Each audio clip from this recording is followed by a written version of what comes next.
Hello friends అందరికీ. ఇప్పుడు AC ఉంది కదా, ఇది వచ్చేసి మనం పోయిన వీడియోలో ఆల్రెడీ ఇది చూపించాం.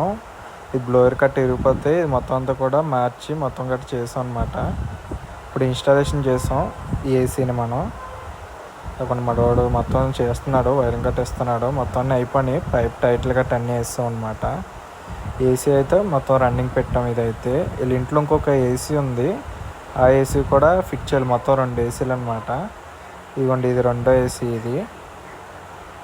ఇది వచ్చేసి లాయిడ్, అది వచ్చేసి ఫ్రంట్ అవుట్డోర్ ఎల్జీ, అది పైదేమో వనీడా అనుకుంటుంది. ఇదేంటంటే ఆపోజిట్లో పెడితే ఫ్రంట్ వాళ్ళకి గాలి హీట్ వస్తుందని చెప్పేసి మనం అటు సైడ్ పెట్టాం అనమాట, ఎదుటోడికి కూడా ప్రాబ్లం లేకుండా. 2 ఏసీలు అయితే రన్నింగ్. మొత్తం చూడండి. మీకు కూడా ఏమన్నా ఇన్స్టలేషన్ అయినా సర్వీసింగ్ అయినా నేను స్క్రీన్ మీద నెంబర్ ఇస్తాను, ఫోన్ చేయండి.